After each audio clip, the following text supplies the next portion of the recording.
Today, I want to be telling you guys a cool story about the time I went to Italy and went to a beach. I would say maybe a near-death experience, possibly.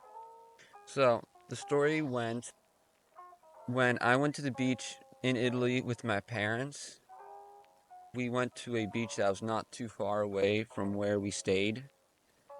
And when we arrived, I swam in the beach in the nice sun, and the water was crystal clear. It was like a really nice beach.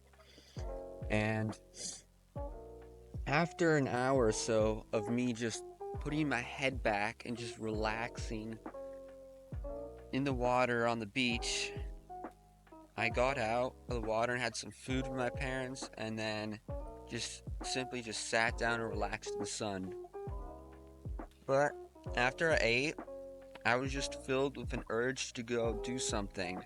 So as I was looking out into the horizon, I saw a landmark of like some rocks that was like 40 feet long in length and width, and it was 1,300 feet from shore, but I didn't know that.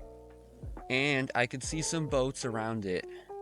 So I told my parents that I wanted to swim to this island, but they discouraged me. They said it was too far and I might get tired.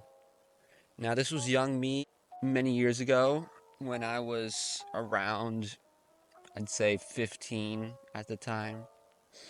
But I was really like determined to go there. So I swam to this island, stopping a few times to catch my breath.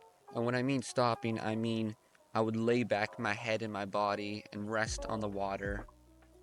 And as I was swimming to this landmass, I had to go, of course, cross the buoys and stuff. And there was no lifeguards on duty. And I did see some people go there to swim, but they were 25 years or older, and they were already returning from the shore.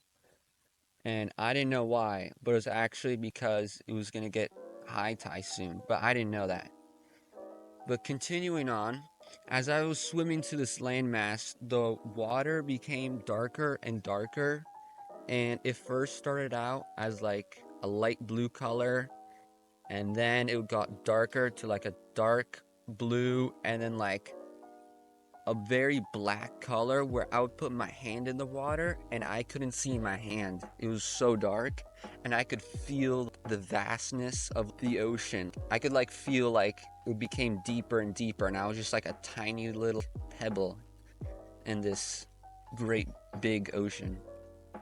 As I swam, I encountered, I believe, some jellyfish of some sort, because as I was swimming, I was stung on both the leg and the arms and across my entire body.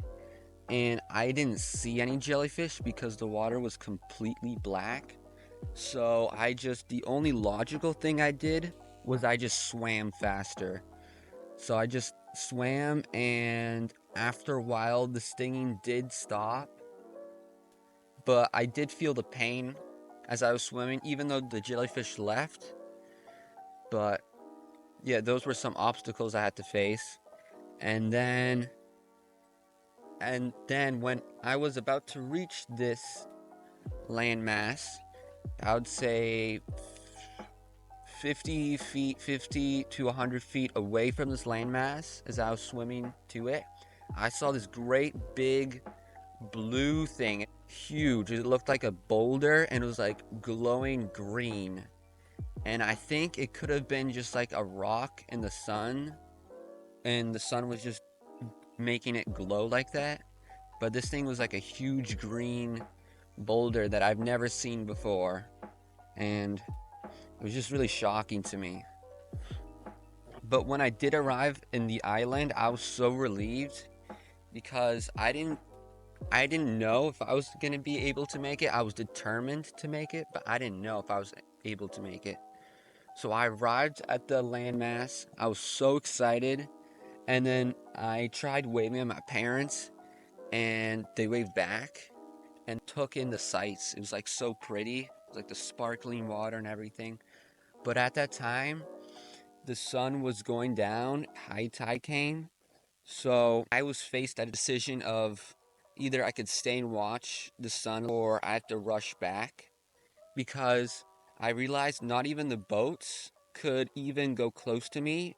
They were boating around, but they couldn't get near to this landmass that I was at.